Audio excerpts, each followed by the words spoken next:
Advanced Residential Applications and Case Studies. Chapter 3, The Valuation Process. Page 7. Physically possible as vacant.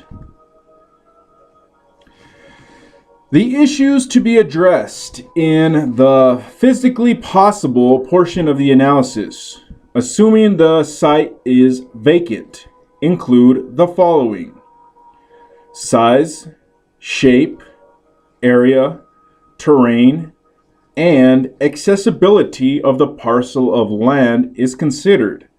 Frontage and depth may impact utility.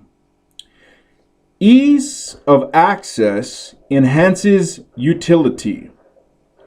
Assemblage may create greater value for a larger site. Availability of public utilities. For a vacant site, unusual topography or subsoil conditions of the site can make development difficult or costly.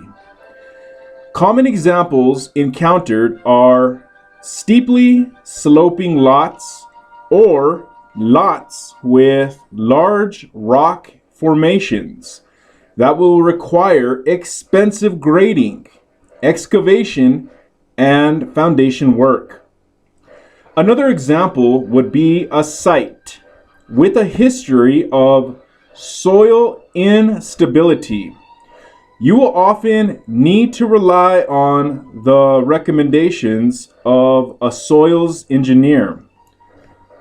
A similar situation would be the discovery of an abandoned fuel tank that was buried on the site. The cost of removing the tank and testing the soil for soil contamination must be considered. Full disclosure is required by the appraiser in these cases. The frontage and depth of a lot usually has more impact on non-residential uses. Some commercial uses, such as gas stations and freestanding stores, prefer a corner lot with frontage on two streets. A narrow, deep lot zoned residential that is larger than typical may result in a case of excess or surplus land. Ease of access relates more to commercial properties than residential. If a site is located on a limited access highway with no left turns permitted except at specified intersections, the value of the site could be adversely impacted. Retail customers may not want to drive a mile down the road and make a U-turn in order to be able to access the property. Assemblage is encountered when several smaller lots are purchased and combined into one lot to enhance the potential use. This often takes place in redevelopment areas. Assemblage is typically done when the smaller lots do not permit improvements to be built that would meet parking or setback requirements, or when smaller lots are not economically viable.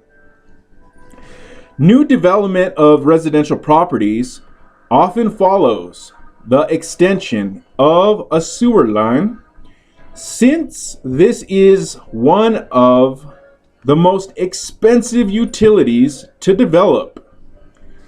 Some communities use the granting of water permits as a means of controlling growth. If public utilities are not available, the site must be large enough to install a septic system and leach field.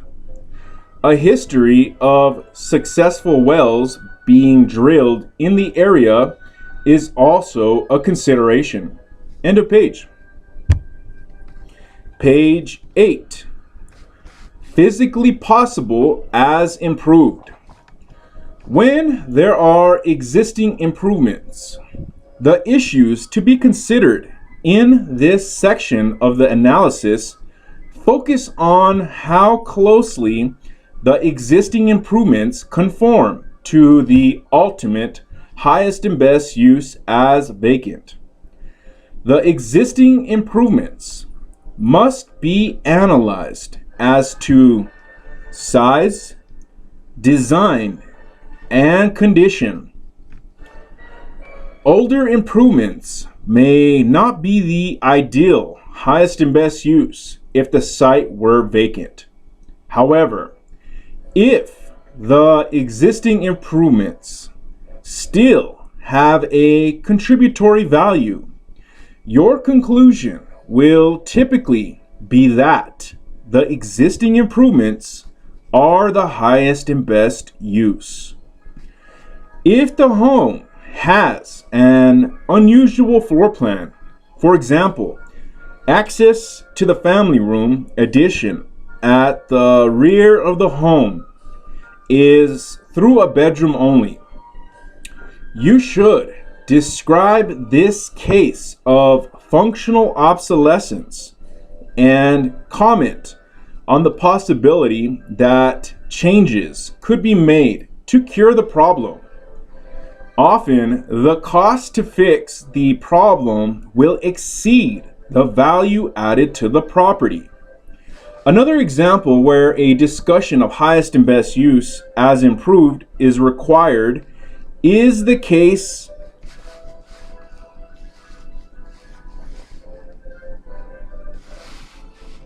let me see where I was at.